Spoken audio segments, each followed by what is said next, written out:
And good morning, everyone. We're doing our Maharaj, recording of Sri Guru and His Grace.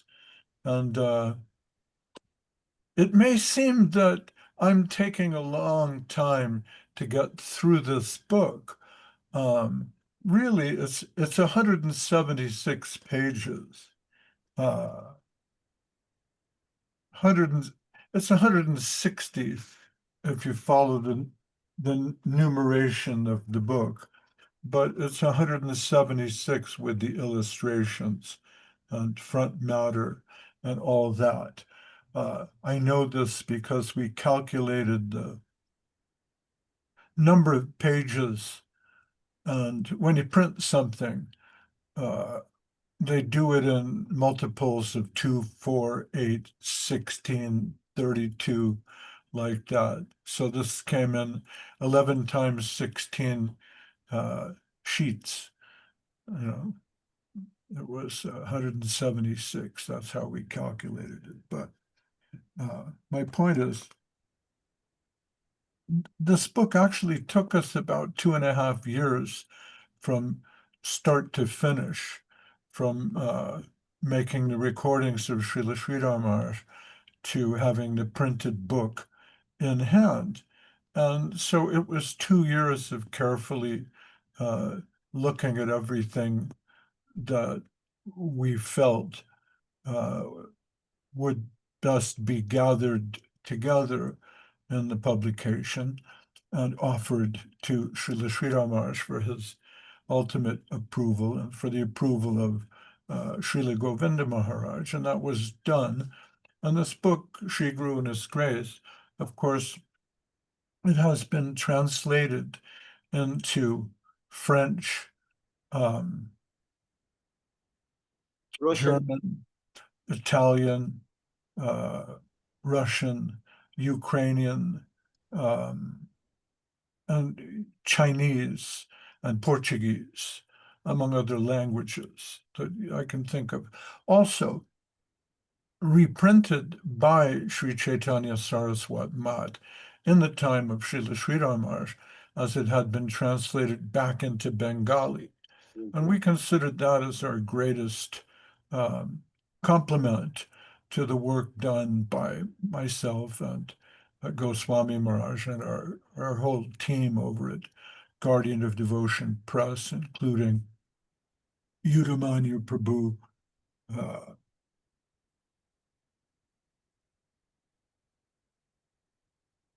Brahmadas, for their money contributions and, help and support. And Vidagdha Madhava Prabhu, who did all the photography and much of the design, and Mathuranath Prabhu, who's no longer with us. Some of these great souls have already passed on. But just off the top of my head, I can't remember all the names of everyone who was involved. But my point is, it took about 2 years from start to finish, from the conception to the final publication. And so if I take my time doing the reading, it's also partially to not only to honor the time it took us to put the book together, but also uh, seeing as how this was published about 40 years ago. uh, I personally have been thinking about and reflecting on all the different things that Srila Sri Maharaj said in this book. And I'm not particularly qualified, I don't think, to talk about guru and Āchārya and all these things. And yet, every word in this book was filtered through my hands and my brain a number of times. I had to listen to the tape and transcribe it physically onto typewritten pages. And I had to listen to one tape many times in order to do that.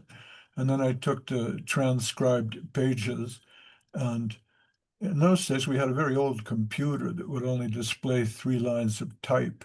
It had 16K of memory.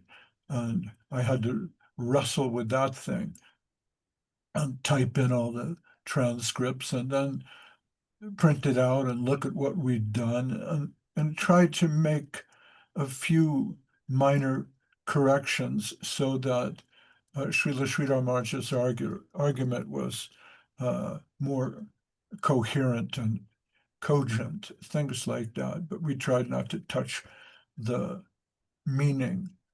And so in this way, since about 40 years ago, I've been filtering all these things through my consciousness again and again and again. And perhaps I may be able to offer some insight on Srila Sridhar Maharaj's words and Sri Guru and his grace. In part, one of the big topics of this book is what happens when the Āchārya departs. And so again, in my lifetime, I heard a lot of different oral transmissions, oral tradition about Srila Bhaktisiddhanta Saraswati Thakur and the Gaudiya Math, and what happened after Bhaktisiddhanta Saraswati Thakur left the planet in terms of His Divine Grace A.C. Bhaktivedanta Swami Prabhupada and his relationship with his god brothers and how he tried to found a society called the League of Devotees. I've also, when I was a new devotee in 1976, I was living in the temple ashram in Laguna Beach, California. And upstairs in the attic, there was this big cardboard box filled with 1,000 pages of Srila Prabhupada's letters that somebody had typed out for posterity. And I went through Srila Prabhupada's letters a number of times, trying to absorb his instructions. And he often spoke about the demise of Srila Bhaktisiddhanta Saraswati Thakur and what became of the Gaudiya Math. And now you can find and consult those letters in PDF form on various forums on the internet. You can go through Srila Prabhupada's letters from 1947 about, where he's writing letters to Gandhi, and up to 1977 or so. Then again, there was the breakup of ISKCON, where I was an initiated Harinam disciple of Bhaktivedanta Swami Prabhupada. And then after he left the planet, disappeared, he may or may not have left some instructions as to how the mission would resolve itself upon his disappearance.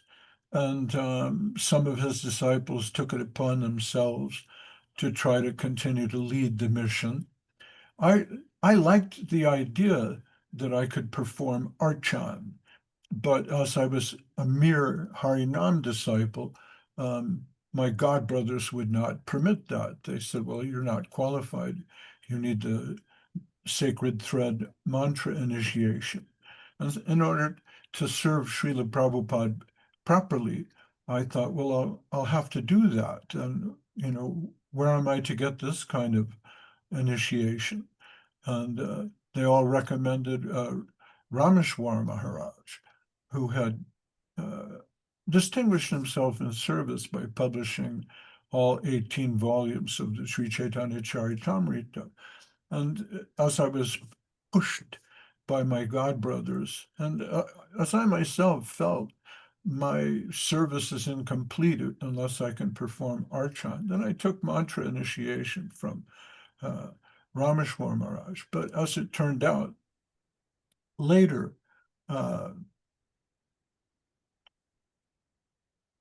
he was not he was not qualified really to carry the weight of the mission. And he had a number of problems, which we won't go into here. But I could detect the direction things were going in. And then I thought, well, I've made a terrible, huge mistake here because I've trusted someone I should not have trusted. And the so-called Western gurus or the disciples of Srila Prabhupada who tried to carry on the mission, one by one, began falling away. And this created a crisis in the International Society for Krishna Consciousness. So for this reason, and for other reasons, for my own spiritual development, I met a couple of times with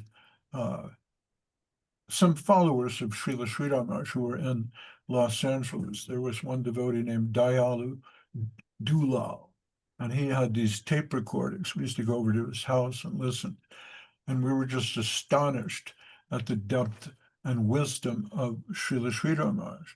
And I could see this is where I want to go. So I collected $1,000 by selling cookies at the zoo in Los Angeles, by selling cucumbers. It's a different story, but we found that the Mexicans at the zoo in Los Angeles, California, they liked a mixture of cucumbers and chiles and salt with a little bit of lemon. And I managed to sell enough cucumbers that summer to raise the money to go to India. Did you have to make them yourself? It was me, Kashi Ram Das, and another devotee named Gurutama, a black devotee, was a book distributor at the airport. Okay.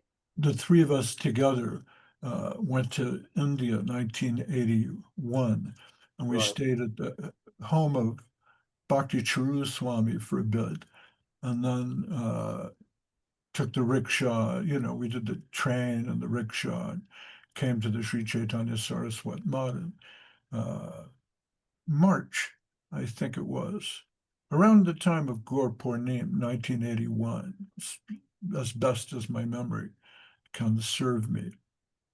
And I told Srila Sridhar Maharaj my story, and he listened very gravely and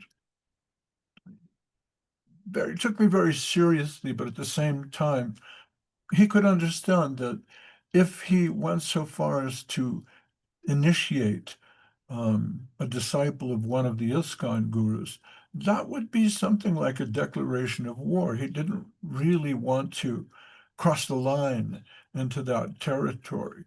So he put me off and made me wait a long time. And he would always say, well, we'll wait till Govinda Maharaj comes.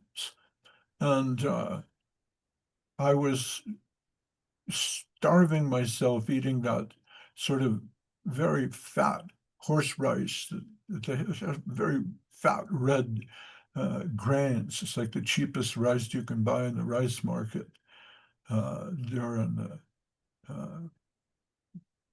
the Bajar, Navadvip Bajar, under the big banyan tree. They have like barrels.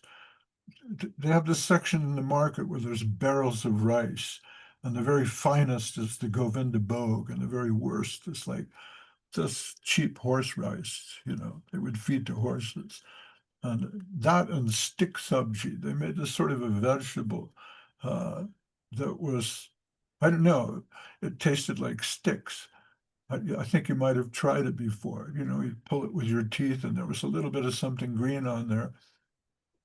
And it was a very humble existence. I wasted away. I must have weighed about 110 pounds. I'm waiting for Govinda Maharaj. Who is this Govinda Maharaj? He's going to save my life, I suppose, because I just felt, and I still feel to this day, great shame and anger and guilt that I was foolish enough to accept Rameshwar as my guru. But this was pushed upon me by my godbrothers to some extent. We all felt that we have to continue the mission of Srila Prabhupada. We have to keep it going somehow. And if I can't be a full pujari and worshiper of the deity, then I'm not really doing bhakti appropriately, and so on. But then later, Rameshwar Maharaj had us out in parking lots selling Barry White records because there was a court case against ISKCON for kidnapping some girl, and the judgment against ISKCON was in the millions of dollars, and they had to pay that off. Of course, they didn't tell me that. They told me I was supporting the temple. I consider my service to have been pure, but who knows? It was going to pay for lawyers. Anyways, so there I was at the temple with Kashiram. He wanted to be a sannyasi, and at that time also appeared Brajendra Kumar Das Brahmachari, who later became Ashram Maharaj, and Kanu Priyadas Brahmachari, who later became Bhakti Kanand Giri Maharaj. And then there was also Keshava Bharati Das Brahmachari, who later became Bharati Maharaj. And we all lived together in this blue house down the road from the temple. And they were working on translating, but they were trying to work on translating Prapana Jivanamritam, first edition, which was Ambrosia and the Lives of Surrendered Soul. I think I have it. I have that on my bookshelf here, but Advai Prabhu was kind enough to send me a copy of that, and I have that on my bookshelf. That was the first attempt at translating Prapana Jivanamritam. Anyways, so there I was waiting for Govinda Maharaj, and finally Govinda Maharaj appeared from Calcutta, and he was this skinny man with big black hair, big bushy black hair, and a white dhoti. And I thought, well, he's a grihasta, how can this is Maharaj, why are they calling him Maharaj? And of course, Govinda Maharaj had taken the sannyas when he was a younger man, but then later things happened, and there was some kind of falling out. He wasn't able to keep that up. And so he took to Grahastha life, but he was managing the temple from Calcutta because to run an organization like that, you need money. And Govinda Maharaj is very good at organization and such things. But when I saw him, I thought, this is Govinda Maharaj. Well, he has my fate in his hands. And so I did my best to represent my case. And then I think also Vidagdha Madhava was there, but my memory's not that clear. I think we were initiated together on the same day. We both got the Gayatri mantra from Srila Sridhar Maharaj. So my point is that in terms of seeing missions come together and then dissolve, I have some awareness of the Gaudiya Math and Srila Bhaktisiddhanta. I've studied that history. I know personally the history of ISKCON and Srila Prabhupada, Bhaktivedanta Swami, and I've seen how that came together and how it fell apart in some ways. And I've also seen from those early days at the Chaitanya Saraswat Math, so many sannyasis came out. Srila Sridhar Maharaj began initiating Western devotees, and around the world, a mission grew up, and our books were published in San Jose, California, and then they spread to England, and they were reprinted in Singapore in the thousands by Dayadhar Gauranga Prabhu. And Udamanya went to South Africa. I also went to South Africa. And out of South Africa, we had some devotees like Bhakta Lu, who later became, I think it was Lalita Prasad, something. I can't remember his brahmachari name, but now he's a Kinchana Maharaj. And so the mission of the Sri Chaitanya Saraswati Math began to blossom and bloom on the basis of Srila Sridhar Maharaj's teachings. But sadly, Srila Sridhar Maharaj left us in 1986, I think it was. Someone can correct me. I can't remember well because it was a devastating blow to me. And we tried to go on. People talk about the order of the guru and how you must follow the guru. And the guru says this, and you have to do that. Srila Sridhar Maharaj was not about that. Prabhupada a little bit more, but I think that was largely promoted by my godbrothers who liked the idea of an absolute dictator. But Srila Sridhar Maharaj was not so much like that. His orders were, as he himself would put it, recommendatory. They were recommendations. They would use I teach English, so I have to teach the difference between should and must. And must is an obligation, whereas should, it's a weak obligation. It's a recommendation. I was recommended by Govinda Maharaj to go preach in Australia. So he said, try to help the devotees there. And I thought, well, this is good. I can't stay in San Jose, California forever. I'm a sannyasi now. So as a new sannyasi, I went to Australia to preach on my own dime. Nobody, got together and made a contribution. And I was warmly welcomed by Mohan Govindaswamy and some others. But the devotees there who had created some kind of a mission took me aside and they said, well, look, Maharaj, we don't want no sannyasis here in Australia. Please go home. We had a couple of sannyasis come through here and they tried to collect money and it didn't work. And, it's nice that you can come and, we'll sit at the Sunday feast and, you can hand out prasadam, but that's about it. We're not going to help you, support you, or, in any way at all, contribute to any mission of yours. So please go home. And so I did.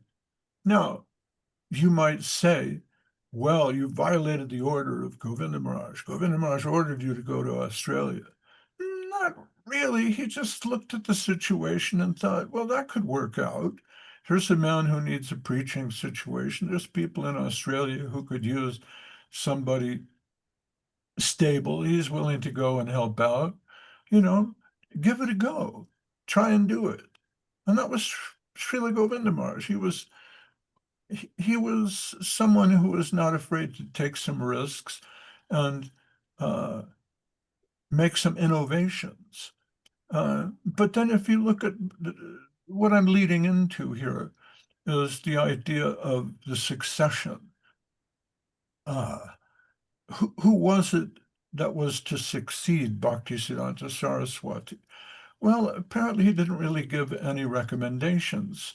And then after his disappearance, there was a certain amount of conflict that in a way remains to this day. It was never really resolved.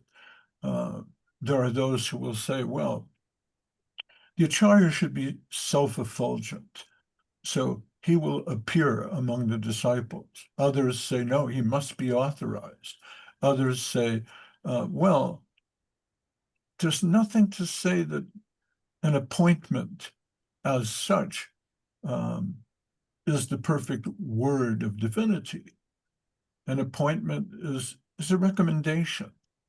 Srila Sridhar Maharaj clearly recommended Govinda Maharaj. And if you look at those two, you can see that Govinda Maharaj in many ways is the fulfillment of the teachings of Srila Sridhar Maharaj. He has a different style.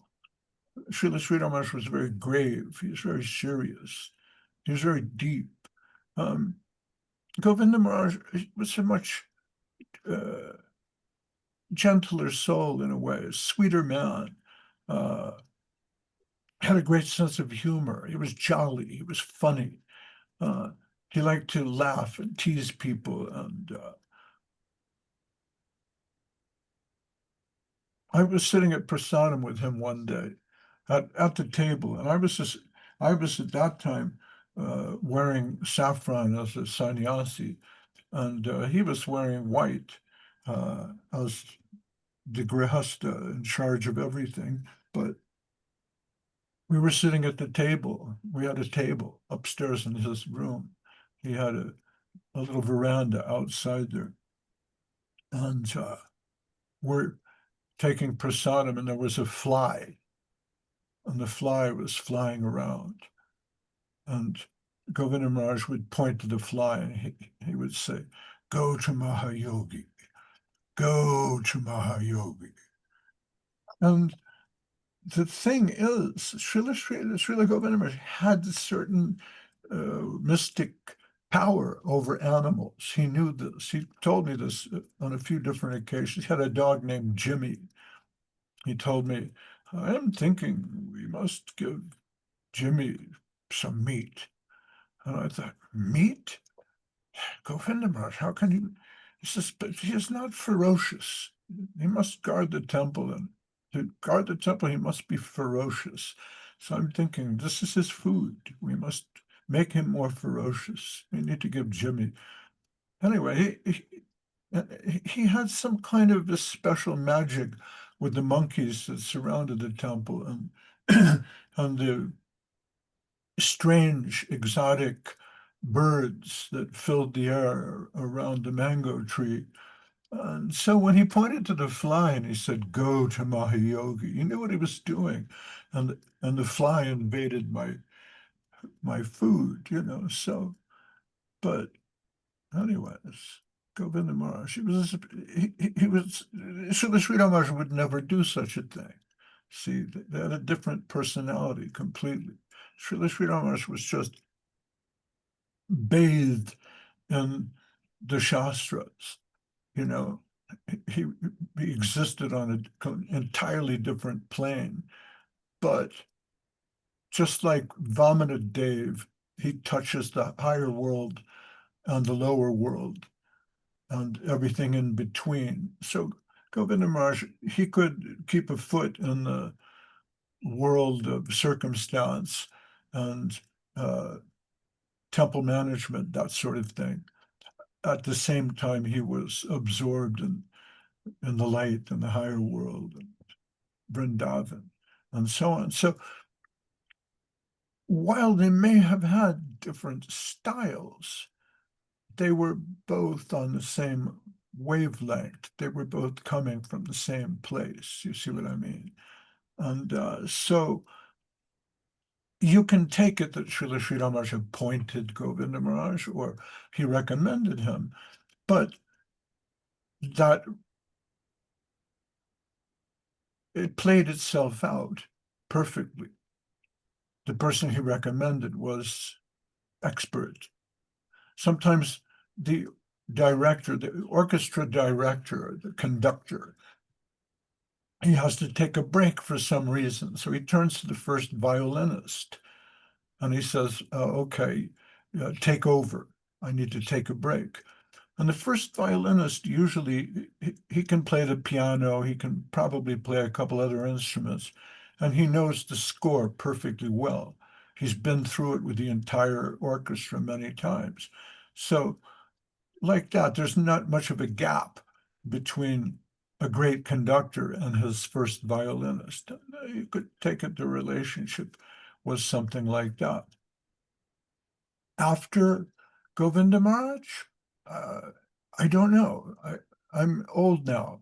I had three powerful gurus in my life, and while I did not sit constantly at the feet of all three of them, but I absorbed something. And it's one thing to take instruction, and to be given certain spiritual exercises, and it's another to try to execute those and live the life. So I'm still working on the instructions that I was given by Srila Prabhupada and through my God brothers. I'm still living on the instructions given by Srila Sridhar Maharaj, and I'm still living on the instructions given by Srila Govinda Maharaj. And to some extent, Goswami Maharaj is a close personal associate, and he helped me a lot. So getting back to our theme, here, the devotees are constantly interested. They want to know about, well, what happens if someone is recommended for the post of Āchārya, and then they don't really come up to the mark. So Srila Sridhar Maharaj says, the Āchārya faces two dangers. The first is partiality. Partiality means full freedom with his disciples. This relationship is also more attractive to him. So when you're a teacher with your own students, and they love you, you can do almost anything, given that that relationship is based on trust. They trust you, you trust them, you're trying to help them. They see that, and there's some love there. As soon as anyone else enters the equation, it creates a change in the vibration, if you like. If I'm teaching a class and I invite pranashish, then the attitude of my students will shift. And after a while, I don't like that. I like being with them because they kind of worship me. And if I let someone else in, then it's different. You'll see this in families as well.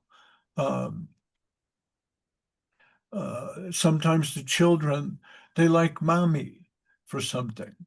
They like mommy for the cookies. And then daddy comes in and they're like, daddy, go away. We don't want, or, but maybe they're on a camping trip with daddy and mommy comes along. And they're like, no, we're with daddy. He's showing us how to use a knife. You don't want to know. And so there's a certain tension there, like that. There's partiality, Srila Sridhar Maharaj is explaining. But this can also be a problem, because as long as you have peers or equals surrounding you or as part of your team, there's some opportunity for correction. Your peers will say, well, I don't think that's not the thing. You look at the Beatles, Paul McCartney, John Lennon, George Harrison, and then there's Ringo. So Paul McCartney will come up with a sweet melody, and John will look at that and say, this is treacle, this is saccharine, this is too much.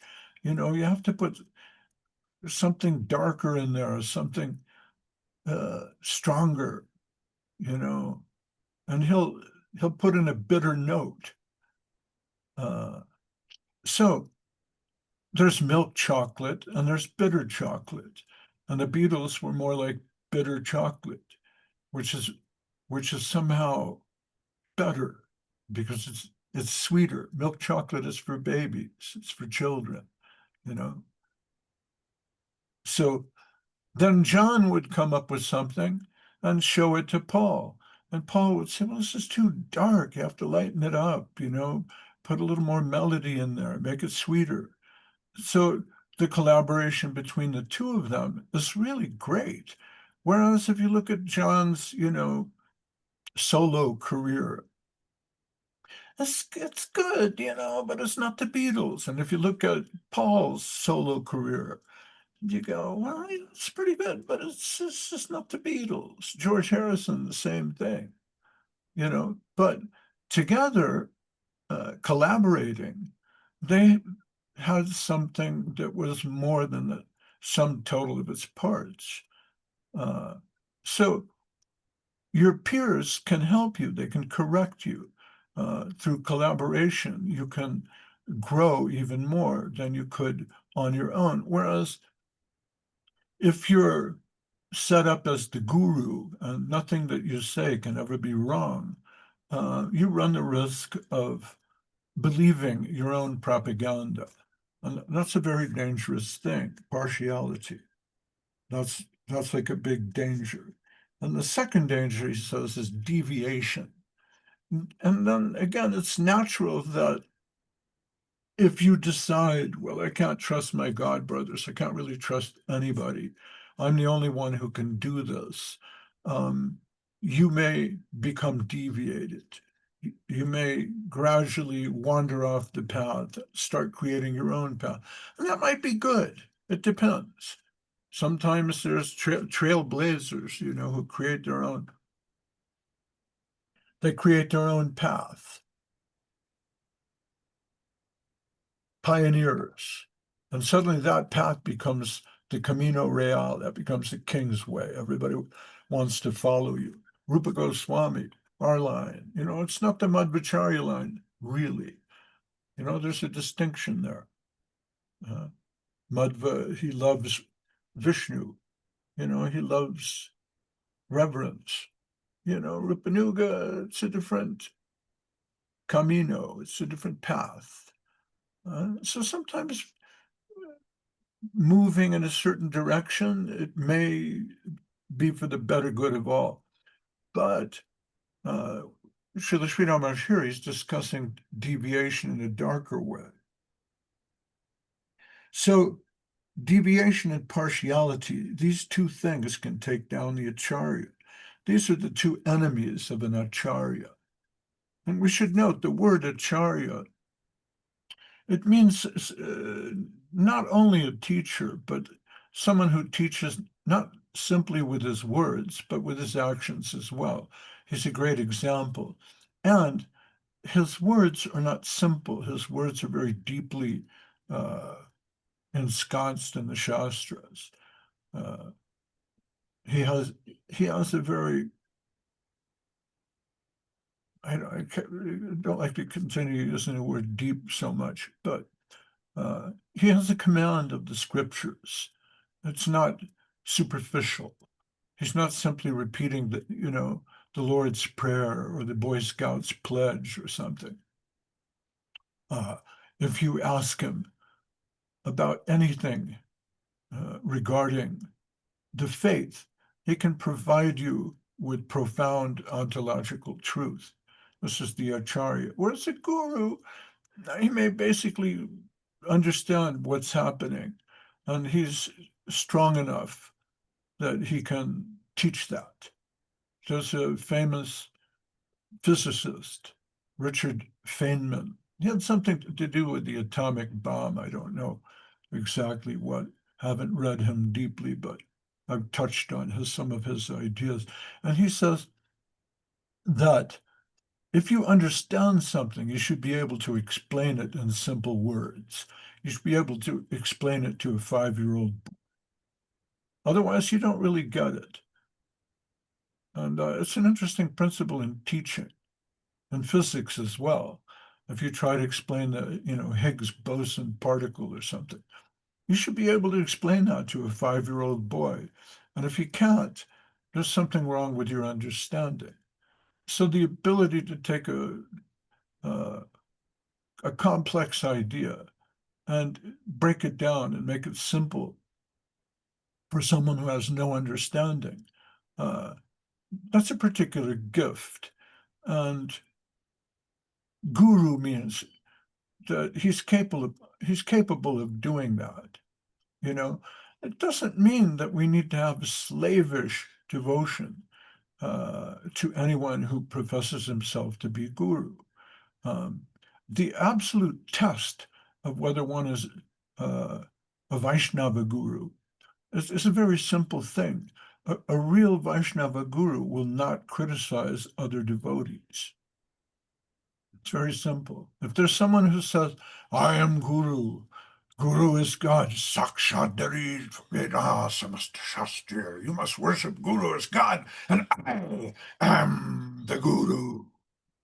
And then that person proceeds to establish himself by saying, and so-and-so Maharaj, he's a fig, and so Maharaj is a walnut, and this Maharaj over here, he's a bad man and a pervert.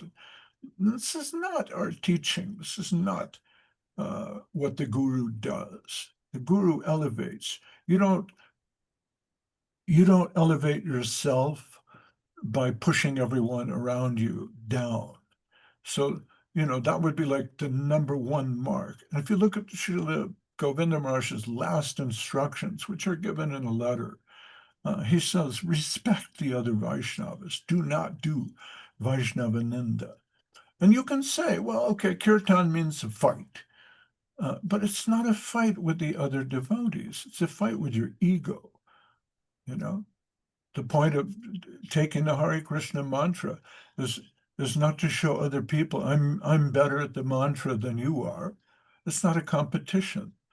The point is, all right, there's something higher than me. Call it divinity. Hegel says there's thesis, synthesis, analysis. There's some sort of dynamic, some sort of back and forth, even in divinity. Bhaktisiddhanta identifies that as the predominating and predominated moiety, the yin and yang, the feminine and masculine aspect of the divine God. So Radha Krishna, we see in the mantra, Hare Krishna, Krishna Krishna, Hare Hare, Hare Rama, Rama Rama, Hare Hare. So what am I? I'm insignificant. I'm a simple jivatma soul, a tiny individual soul. There's something much higher than me. So humility, trinadapi sunichena, take that to heart. And that's the fight that we're doing. When it says there's a war on Maya, it doesn't mean we're going out with a machine gun to kill everybody who doesn't believe in what I believe in. It means the illusion that has me in its grasp. I have to fight with that. I have to fight with the illusion that I'm the Lord of all I survey. I'm the center of the universe. That's the fight. That's where kirtan comes into play. And so I don't become great by tearing everyone else down and saying, no, these people are little, I'm big. That is not the qualification of the gurus. So deviation and temptation. A strong, sincere, indomitable. This is the position of an Āchārya is dangerous. It is full of temptations. Therefore, a strong, sincere, indomitable desire for the upper aspirations of Krishna consciousness is the indispensable necessity in an Āchārya. Just listen to the words of Srila Sri Ramakrishna, how he speaks, indomitable. What a great word. So people would listen to him and think, oh no, I can't understand him, he has a strange accent, his English is strange. But you put it in print and have a close look at that and see how carefully he puts things, and how clear his argument is.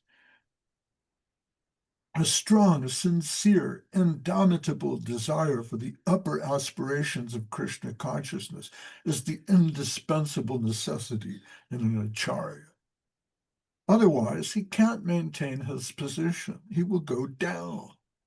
He has become master and will think, I am the master of all I survey. In a particular circle, he is monarch.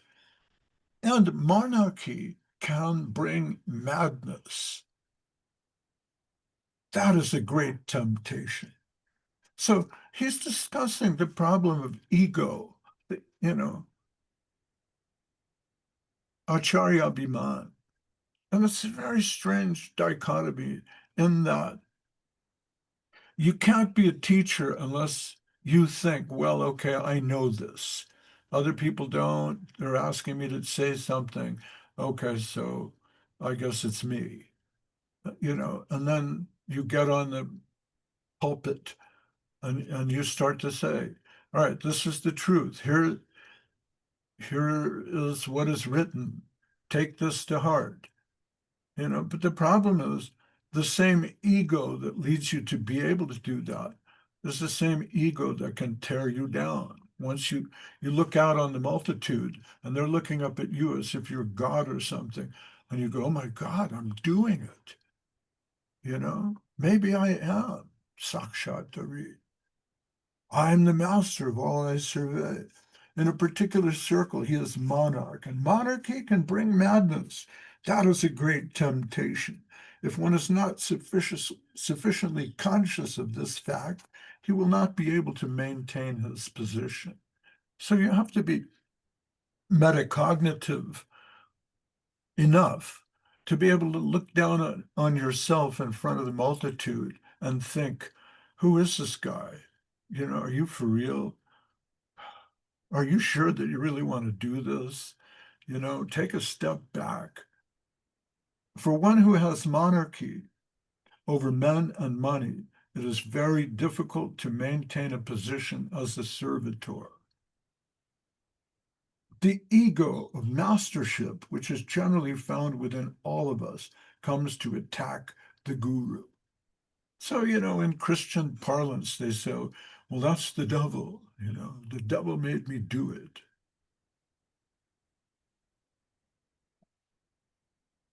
We devotees like Kali. Well, I don't know, Prabhu, it was Kali. It was Maya. I'm in Maya. Maya made me do it. After all, we're wandering in the land of exploitation. Therefore, we should be very wakeful and scrutinizing in our self-analysis. The general symptom of health is that the more one will go up, the more he will think, I'm going down. This indirect method of measurement may be applied to measure our internal advancement. So again, here is the instruction of the guru. It's very nice that, you go to the temple and you say, how can I serve? And they say, wash the dishes. And you think, well, this is really great. I'm really doing it. This is, Mandir Marginato. I'm right in the heart of service where I want to be. But then again, here's something that you can reflect on for a few years. Right? We are wandering in the land of exploitation. We should be very wakeful and scrutinizing in our self-analysis. The general symptom of health is that the more one will go up, the more he will think, I am going down. Can you handle that? The indirect method of measurement can be applied to measure our internal advancement. So instead of looking around and thinking, I have so many followers, look at my Facebook page, look at my Instagram. I have 900 followers on Instagram. I'm going up. You have to look at that and go, why do I have 900 followers on Instagram? I must be going down. I'm doing something wrong here. Externally, one may maintain a superior position, but internally, he should always be thinking, oh, my Lord, I am in want. Give more grace to me. I can't maintain my position. So then again, somebody has, like Srila Prabhupada himself, thousands of followers. He has to look around and think, oh no, what did I do? I betrayed the mission. I betrayed my guru. Why are so many people giving jai to me? Is this really what he wanted? Have I raised these people to a higher standard? Or have I just gone so far down that I become popular, you know. Money, women, and fame. It is a great misfortune if a Vaishnava guru strays from the line. So it happens. It is rare, but occasionally it may be found.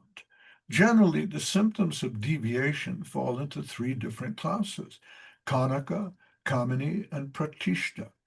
Money, women, and reputation. So again, you have to think, well, am I doing this for reputation? Is this performative? And you look around and now everybody is a product, everybody is a brand. Everything we do is being done for reputation, to get more followers, you know. And then what about money? Money is the honey. And then there's women.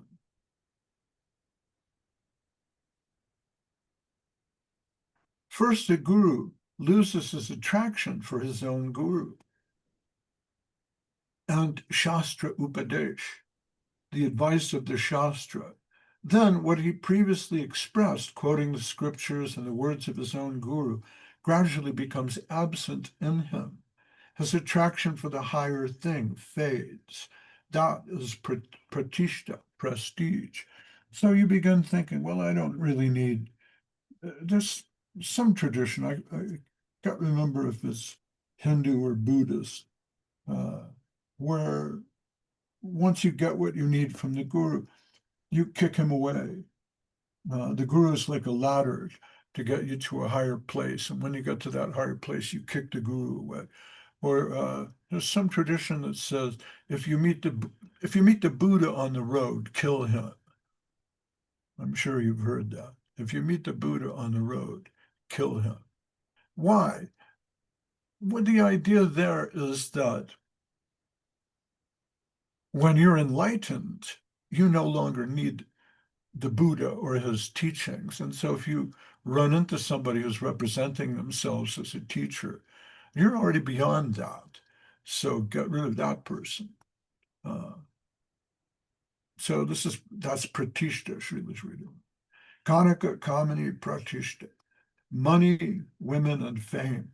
These are the three tests to be put everywhere to see whether one is a sadhu or not, or what degree of sadhu he is. The first thing is deviation from his higher gurus. That should be detected. That is Pratiṣṭhā, pride. Then he will show more tendency to amass money and not to spend it, which is also so strange. You work hard so you can save money. And then what happens to the saved money? Sometimes it just disappears. Sometimes you get robbed. Sometimes there's taxes. You know, someone digs a hole in the ground and puts his treasure in the hole and then forgets where he buried the treasure. You know, we work so hard to get money, but then find that, oh, we amassed money, somebody comes and borrows it and never pays it back. Things like that, always, you know. This is a waste. It says money may be collected, but that must be distributed for the service of the Sampradaya, the service of the Vaishnavas. But amassing money, this is the second sign of deviation. So then again, you can look at a real sadhu and see if he has bad teeth, then he's a real sadhu. Sometimes you say, well, sadhu means one who cuts. But Srila Sridhar Maharaj does not teach sadhu means one who cuts. This is partially Bhaktisiddhanta Saraswati Thakur, and he had a very sharp knife. But, you know, how sharp is your knife? And first, you know, cut yourself, cut out the ego. That's the hard work, you know. Amassing money, second sign of deviation. So a real Vaishnava should be poor, properly speaking. Hari means one who takes away. So if you're a Hare Krishna man and you're poor, that's a good sign. You know, and if you're very, very wealthy, you should start giving some of that away. The third is attraction towards the ladies. And, the ladies don't like to hear this, but this is a double-edged sword. It's also the ladies' attraction for the men. In other words, sex. Why? Sex is a wonderful thing, but it will absorb all your attention. And if our reason for being in this dark material world of exploitation is because we've turned our attention away from divinity, well, sex is a way of keeping your attention away from divinity. And sex is infinite. You can keep it going forever. There's all these different, what I mean to say is, there's all these different dynamics between men and women: fornication, adultery, prostitution, love, romantic love. It's the stuff of so many novels and TV shows. And then there's the family and the children and love for them. And when some offense is given, there must be revenge and blood. And sex is kind of the tie that binds us to this material universe. That's why we represent spirituality and materiality with the Shiva lingam and the yoni, right? The lingam is penetrating spiritual energy entering this world, and the yoni as well, the material world. The word material, it means matter. Matter means mother, in Latin, mater, it's mother. So you could say the motherial world, it's very nice. Mother is very nice. We love mother. But it's your attachment to the physical thing, which finds its pinnacle in sexual desire and expression, that keeps the ego bound here. So Srila Sri Rama says, attraction towards the ladies.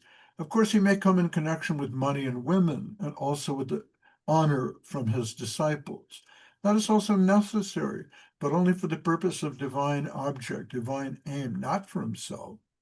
But if we can detect that he's utilizing all these things for his personal interest and not for the cause of the sampradaya, we should be careful. In the beginning, we may neglect some occasional problems. Some instances of these kinds of deviations may be ignored. So you look at the guru or the Āchārya and you see, okay, well, he likes chocolate milk, and chocolate milk is prohibited in the scriptures. We know that in the collection of cacao, Cadbury's promoted slavery in Africa, and there's particles of worms and things in the chocolate, so this is abominable. And how is it possible that Gurudev is enjoying a cup of chocolate? This is against the scriptures. But you can look at something like that also and think, well, he's human. He's a human being. This is a very simple pleasure that he's allowing himself in order to continue with the hard work of leading a mission. So I'm going to overlook that. But a number of deviations can have a collective effect. In the beginning, we may neglect some occasional problems. Some instances of these kinds of deviations may be ignored. But if we find that they're becoming more prevalent, then we must inspect the situation carefully. Now we find, okay, Gurudev is not just having a cup of chocolate, but he's doing all these other things that are not really Krishna conscious. And I begin to lose my faith. And we're to bring it to persons similar to my position. So you consult with your peers and you ask your friends, is this real? Am I the only one who's feeling this? Or, what do you think? Is this really how the Āchārya is supposed to act? And after consultation, we may take the matter to higher sources and consult other acharyas who are reliable. When we find that what appeared to us at first in a small way is real, injurious, and of a big magnitude, and that our spiritual master is going down, then we must act to save ourselves. We must try to take steps which may save us from that epidemic contamination. We must try to save ourselves. And we must also try to save others who might fall prey to the same exploitation as us. So I mentioned a sort of few general cases in my own life experience, but that's up to you. You know, you're walking your own path.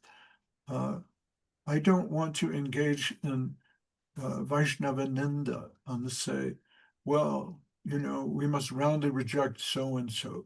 Kirtan means a fight, and therefore we declare war on this one or that one.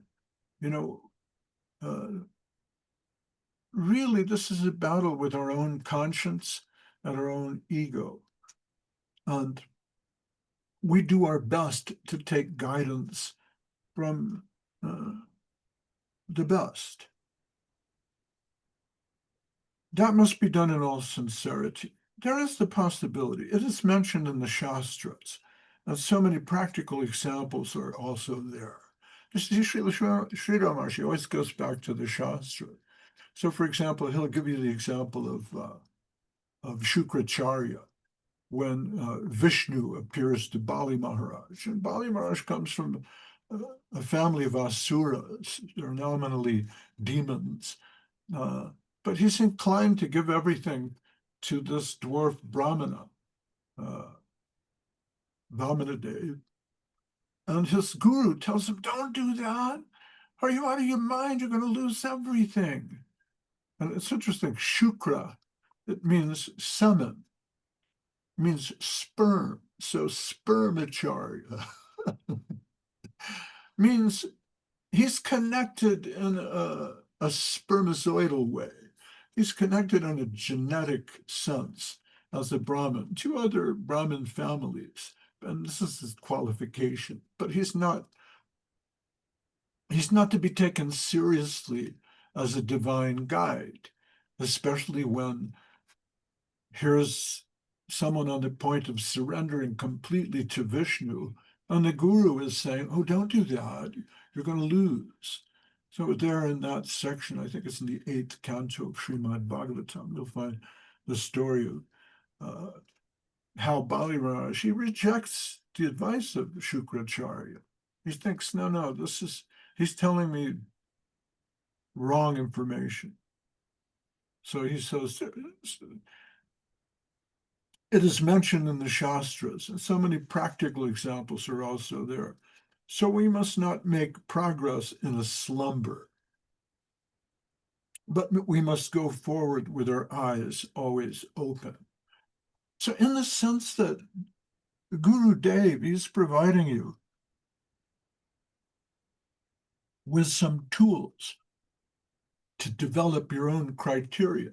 He's saying, well, take vows of poverty. Don't own anything. Give everything you have to the mission. Be humble. Don't go after Pratiṣṭhā. Be careful about your relationships with the ladies or the men. You know, watch out for sexual obsession and things like that. Avoid intoxication, gambling, meat eating, all these things. All right, so I take those instructions to heart and work on my own ego. But if I see, well, wait a minute, the person who's representing themselves as the great teacher or the preceptor, he's doing all these bad things. Maybe it's time for me to get my spiritual advice from another source.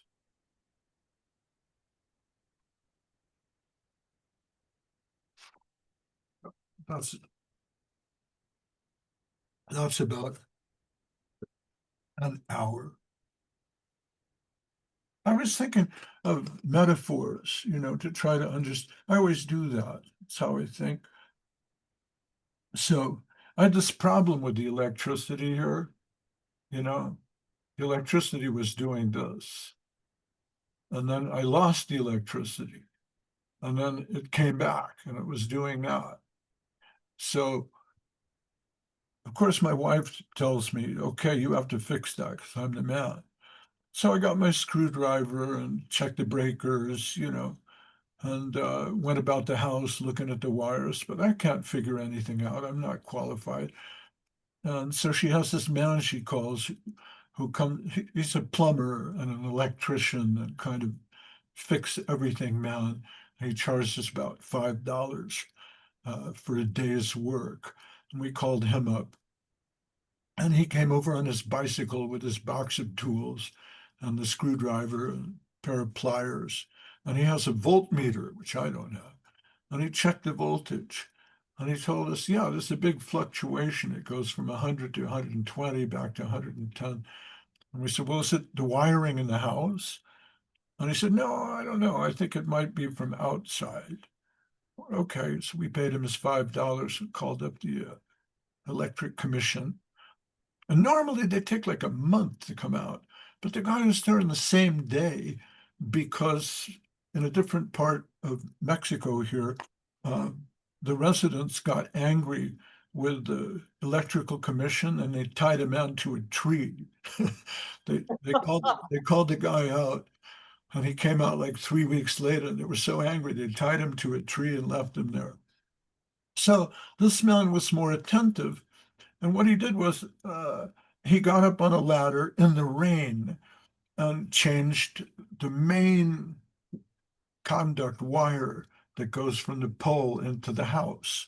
And suddenly now all the lights in the house work and they stopped flickering. Now, the interesting thing is that the problem with the lights flickering has actually gone on for about a year. But I just thought, that's Mexican electricity. That's just the way it is, and I was living with it. But that affected my phone service to where if I make a phone call, there's all this static on the line, right? My internet is slow. The modem is slow. If I try to watch Netflix, the connection is slow. I want to send an email, it's slow. It doesn't work. And on and on and on, right? Getting a new wire to plug me into the electricity changed my entire situation. So you can think of the divine current like that. Srila Sri Ramakrishna often talks about the divine current. So there's the water current and there's the electricity current. And you can think, well, okay, now I have a good setup. I have a strong current. There's a good connection. I'm very pleased with that.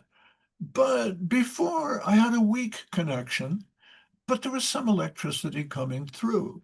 It kind of worked. I got a little bit of this, but I was happy with it. So even a weak connection with divinity can give you everything. See, it doesn't have to always be direct 220 volt zap. Sometimes a little electricity is enough. The same with water, you know. There's the ocean, there's the milk ocean. There's all the rivers that flow into the ocean. You can think of Rupa Goswami's teachings as this very wide river, like the Amazon River. It's so wide that if you're on a boat in the middle of the river, you can't see the horizon, and then it's water in every direction. You can't see land, you know. And then there's tributaries, there's big rivulets that flow out of that. The Orinoco, very similar.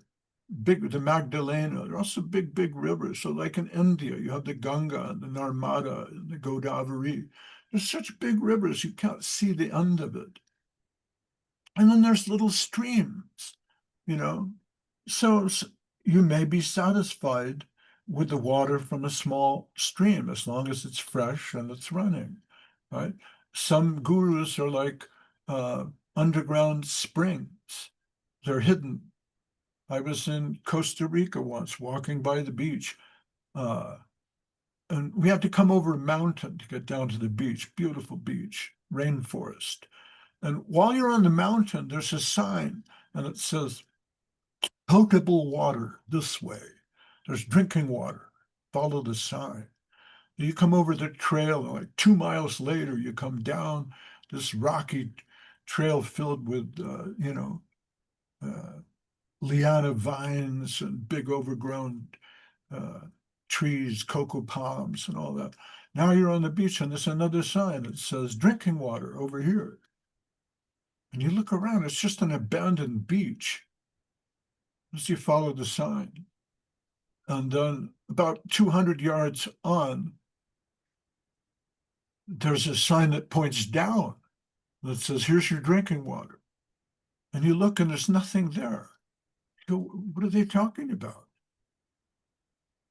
But you have some faith in the people who put the signs there, and you think, well, I have to pay attention. What is this? And you look very closely, there's a big giant boulder. And underneath the boulder, you can see a little sort of a wet place. And then you take with your hands and kind of carve out something out of the sand. And oh my goodness, there's a spring. I always wondered what that word meant, spring, because the spring, it's, something mechanical. But so I'm digging with my hands, and sure enough, out of the spring, there's this pure, absolutely pure filtered drinking water that never tasted any sweeter. Raso, hum, ipsu koteya. I am the taste of water, says Krishna. So sometimes you will encounter a teacher like that.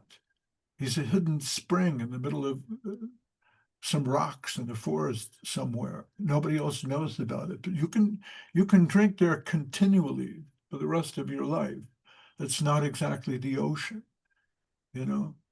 So in contemplating the teachings of this book, Sri Guru and His Grace, we're trying to find some real ideas about getting spiritual guidance. And that's all I have for this morning. I keep thinking of Mukam Karti Vachalam, Pangum Langayate Garim, Yat Kripa, Tamahang Vande, Paramananda Madhavam, that he can make a blind man see, a lame man walk, and a dumb man talk. So I am a dumb man, but that's my talk. And I'm only able to do this as your instrument and inspired by the humble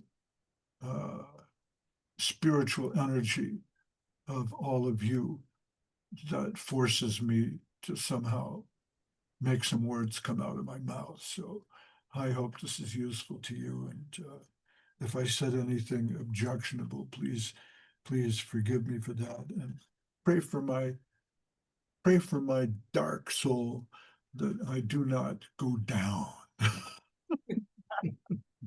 Please, Hare Krishna, and thank you all very much. Any final words?